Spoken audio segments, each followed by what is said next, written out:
Magandang araw po, Piskal. Nais ko lang pong ipaalam sa inyo na nakapagdesisyon na po yung kliyente ko na iurong ang demanda.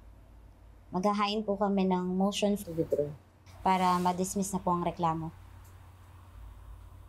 Attorney Matias, it is unusual para sa isang complainant na iurong ang reklamo, especially if the case is already in progress. Has there been any change in circumstances or new information that led to this decision?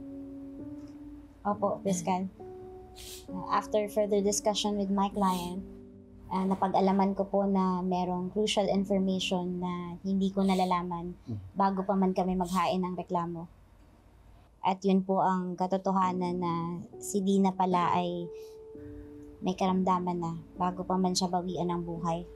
At wala pong kinalaman si Father Anjo sa nangyari sa kanya. Binabawi na po ni Mrs. Soriano lahat ng akusasyon niya sa inyo. Dala lang po ng matinding emosyon at galit, kaya naghanap siya ng masisisi. Pero ngayon po, naliwanagan na siya at binabawi niya na po yung reklamo niya sa inyo para po maiwasan na rin ang anumang sigalot at magkasundo na yung magkabilang kampo. Bago tayo magpatuloy, gusto ko lang makasigurado na voluntary ang pag-withdraw ng kaso. Mrs. Soriano, kayo ba ay puwersa o inimpluwensyahan para gawin ang desisyong ito? Hindi po, Piskal. Kusang loob po akong nagpasya na gawin to. Father Anjo, patawarin niyo po ako kung pinagbintangan ko po kayo. Ang totoo po, ako po talaga yung may malaking pagkukulang bilang ina. Pero binuntan ko po sa inyo. Alam ko po na malaking kasalanan yung manira ng tao. Ang totoo, natukso po ako sa perang makukuha sa areglo o pag nanalo sa kaso. Kaya sana po, patawarin niyo po ako. Labis po ako nagsisisi sa ginawa ko sa inyo. Sana po mabigyan niyo pa po ako ng isa mo pang pagkakataon. Patawarin niyo po ako. Huwag kayong mag-alala, Aling Lydia. Kahit nung una pa lang, hindi naman ako nagtanim ng galit sa inyo. Sa halip ay gabi-gabi ako nagdadasal na sana hipuin ng Diyos ang puso ko para maliwanagan kayo. At nagpapasalamat ako kasi dininig niya ang panalangin ko.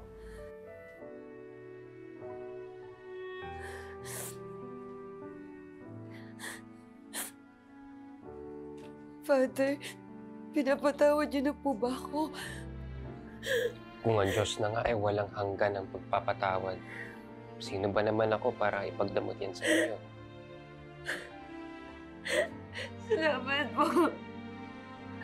Salamat, Father. Salamat po.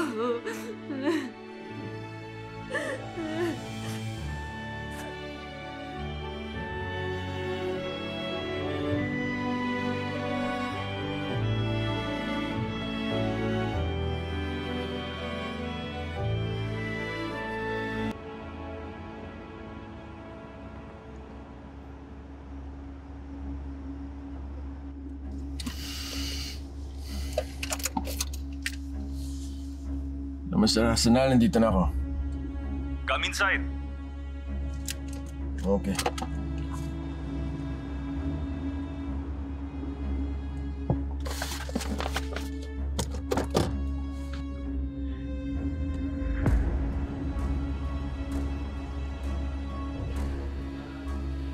Kurt, hindi ba si Atty. Alon yun? Juan, ano ginagawa niya dito? Ang layo ng lugar na to sa Keystone, di ba?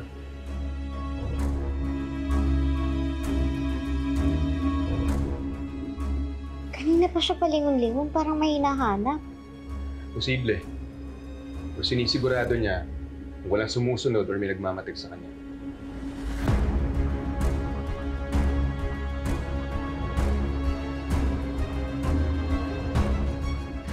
Kurt, iba talaga yung kutob ko kay Attorney Alon eh. Mukhang may gagawin na namang hindi maganda. Mabuti pa sundan natin siya para makasigurado tayo.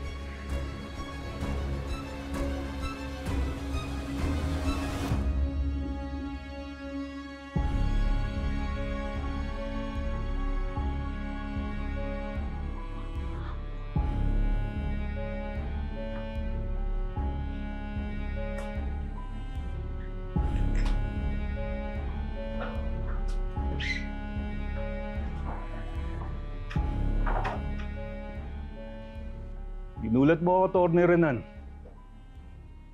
Hindi ko ina-expect na mapapabilis yung response mo dun sa last warning na binigay ko sa'yo. Well, the last message you sent was pretty convincing. Anyway, I'm here to extend the olive branch. I don't need an olive branch. What I need is the money you owe me! Huwag kang mag-alala, Mr. Arsenal. I didn't come here empty-handed.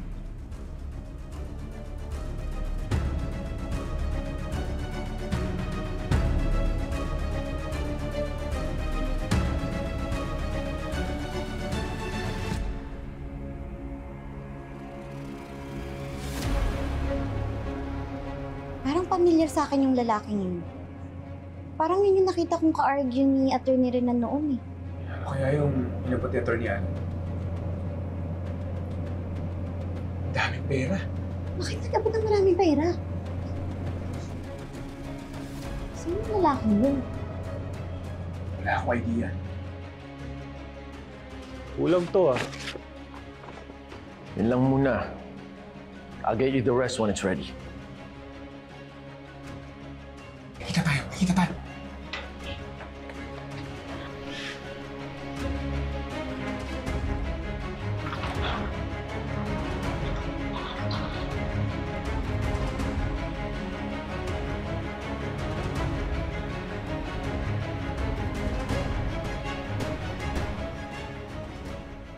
May kakaiba na talaga dito eh. Tara, may kita tayo. Tara na.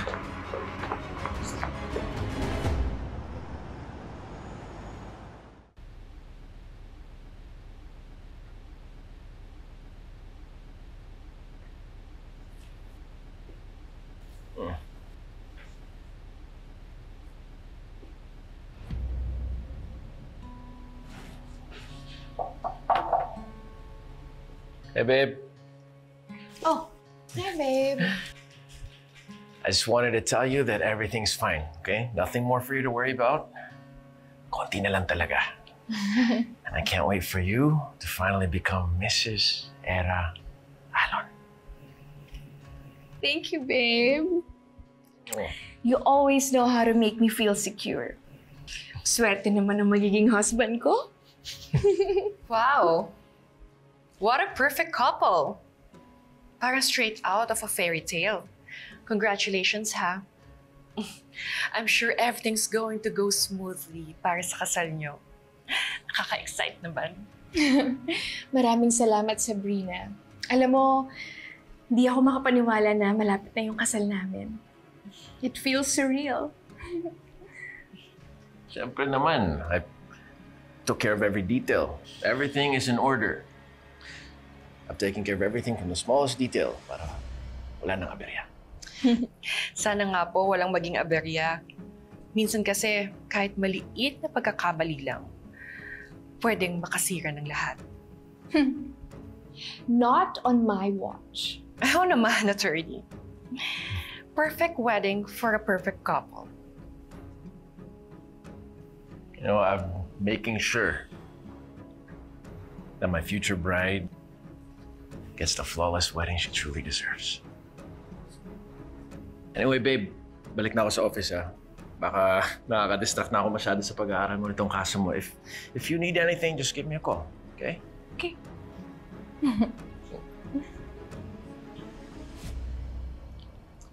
Sabrina?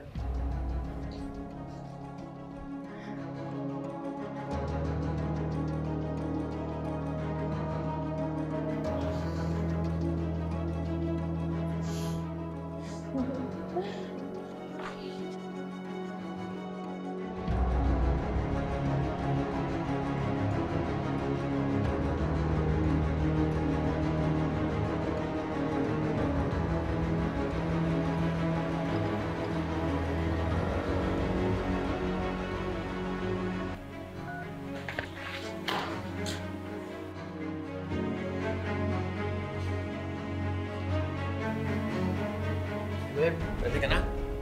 Come on. I'll take you home. Okay, what's with the look? Tumawag sa akin yung venue kanina. At tinatanong nila yung tungkol sa bayad. Babe, ano nangyari? Eh, di ba binigay ko sa'yo yung perang pambayad? Bakit ngayon sinasabi nila na hindi pa daw tayo bayad?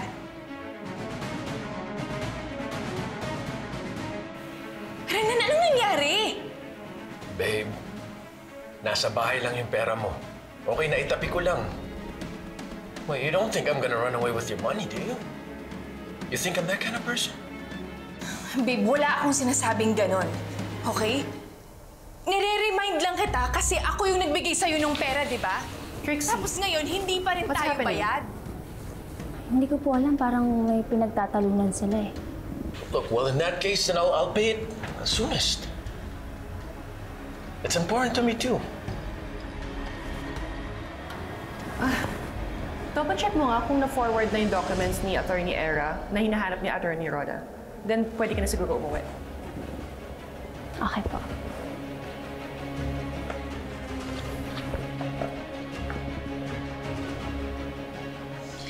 Yes, I know. And I'm sorry kasi na-frustrate lang ako. Alam mo, babe, hindi naman talaga issue yung pera eh. Yung problema dito, yung timeline. Kasi ayoko mawalan pa tayo ng venue. Gusto ko maging perfect lahat. I know, I understand. Okay, I get you. Just relax. I got this. I'll fix it. I'll make sure na mabayaran ko agad yung venue and you'll have the wedding venue of your dreams. Babe, okay? I got this. Trust me.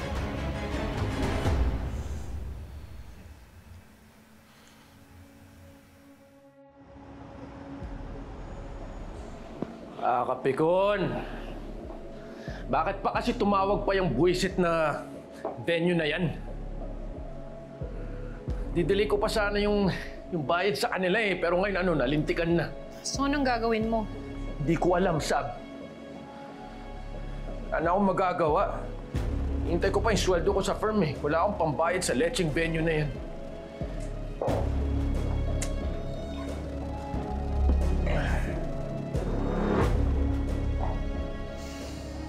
Sa essay ko pa naman kanina. Akala ko okay na lahat. Tapos ngayon po, problemahin ko pa kung paano ko aayusin to. Sab, nakakainis. Nakakabuisit.